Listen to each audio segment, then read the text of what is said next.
RPM means answering 3 questions. And by the way, this is what I figured out. If I want to change your focus or my own, the fastest way is ask a new what? Question. In fact, one day I was thinking to myself, what is thinking? Like, what is thinking? What is the process of thinking? What is it really? I said, okay, well, right now I'm thinking, and I'm saying, what is thinking? And that's a question. Okay, is it possible that thinking is nothing but the process of asking and answering questions? I'm not sure, but I just asked a question in order to answer that. And I did this for about 20 minutes with myself where I realized the whole damn thing was asking and answering questions. That's all thinking is. Here's the problem. You have habitual questions that don't take you in the direction you want to go, and you have some habitual questions that do. So you have some great areas of your life you're doing really well, and other areas where it's not consistently where you want it to be.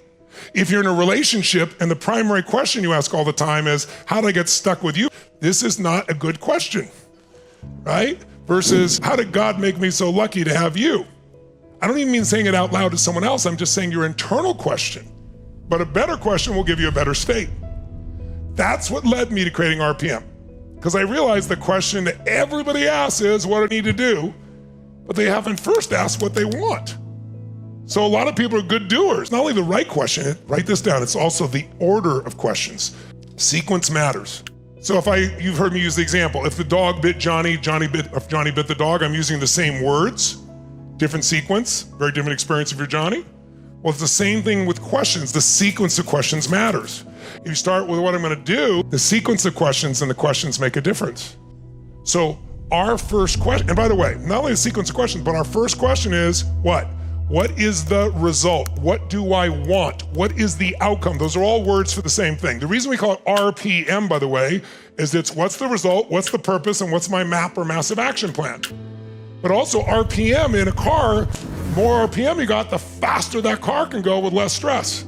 More power, you get more power with RPM. Well, there's more power when you have these 3 questions in this sequence than you're ever gonna get by going, what am I gonna do, no matter what damn planner you have, no matter how complex it is or simple it is, whether it's digital or paper, it's got color or not, doesn't matter.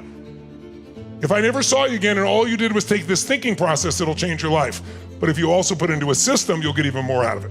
So that first question, and by the way, when asking what do I really want, what's my outcome, right? What do I want from this?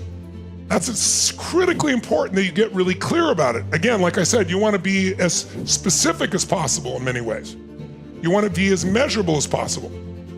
If you think about playing golf, for example, I'm not a golfer, but one thing I learned playing golf was the more you focus precisely on when you go, the closer you're going to be to achieving it. If you just look at the general area of the green, it's very different than if you look at where you think the flag is versus exactly where the hole is. Your subconscious has a way. Our brains, you've heard me talk about this before, have this thing called the reticular activating system, the RAS. That part of your brain determines what you notice. Well, when you're totally focused on something, it's something you really want. Want, that's the key word, desire, not have to, get to, want, desire. This is my outcome, not somebody else's outcome. Your brain will do anything to find a way to get there. It's like a servo mechanism in a rocket. If you send a rocket at a plane, in the old days, if you had the wrong angle, it missed. But now they have a servo mechanism like your brain, and when the target moves, what happens? The rocket moves and follows it. That's the power. Well, that's what happens in your brain. The more clear you are about what you want, the more specific, the easier it is to get there.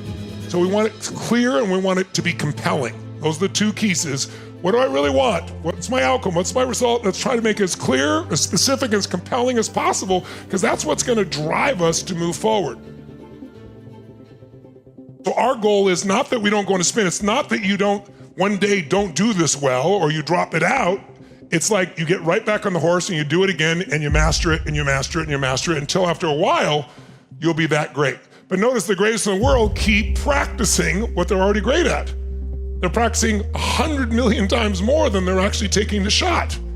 But that's how they're the best in the world. We want to be the best in the world at managing our lives. Well, watch this. This is what he practices on. I found out when I sit down with him, well, I'm curious, when you're doing this, what do you focus on?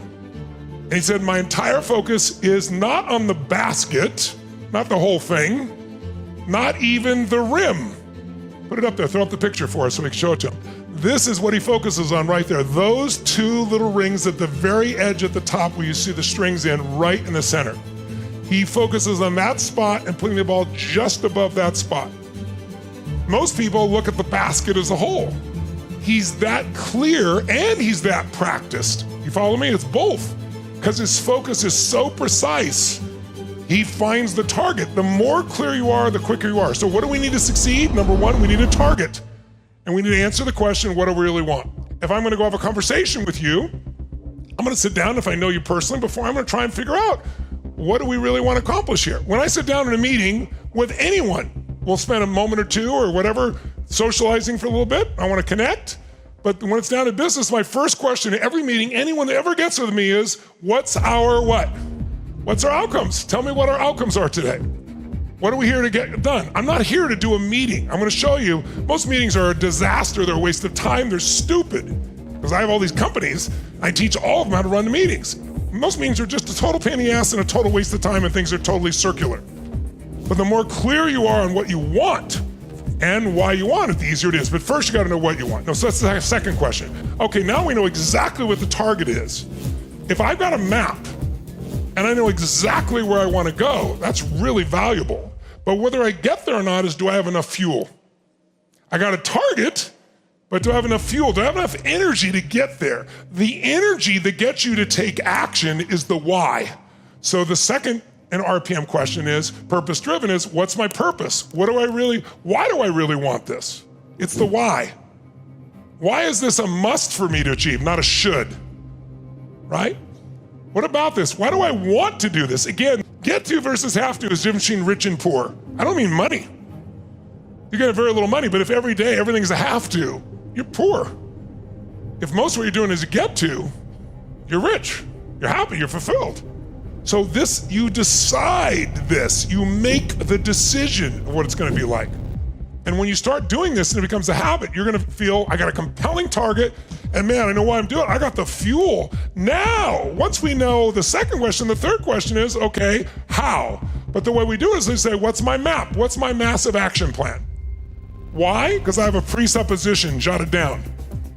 Massive action is the cure-all.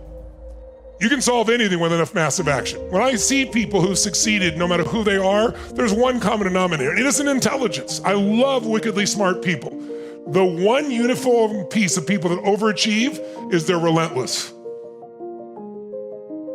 They're relentless, they persist. They just keep going. They've got this massive action plan. If one thing doesn't work, they do another till they get there, because they know what they want and why they want it.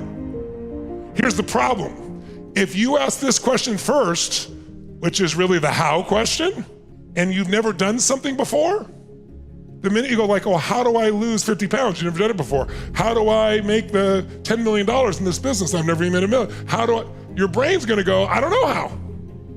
So you go from excitement about a goal to I don't know how, and then you get uncertainty, and so what happens? Then uncertainty can lead to fear, or at least uncertainty, and then you don't follow through. Without a certain level of certainty, people don't follow through. Hesitation kills in business. You need momentum. So if you start out, in business mastery, I often call it we talk about this idea of, think of the how as something that you do last. I call it the tyranny of how.